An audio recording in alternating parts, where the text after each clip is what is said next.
เลยว่าฉันจะผูกใคร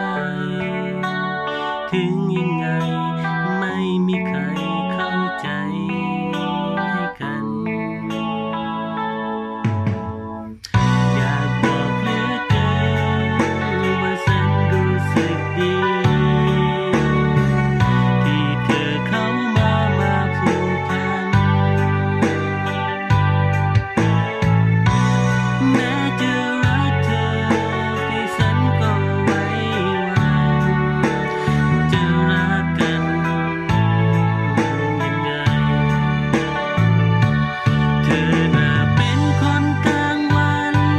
ฉันมันเป็นคนกลางคืนอย่าเลยอย่าไปฝืนความเป็นไปเธอห่วงใยเธอจริงจังฉันไม่อยากจะทำลายหัวใจแต่ความเป็นจริงเราไม่คู่คว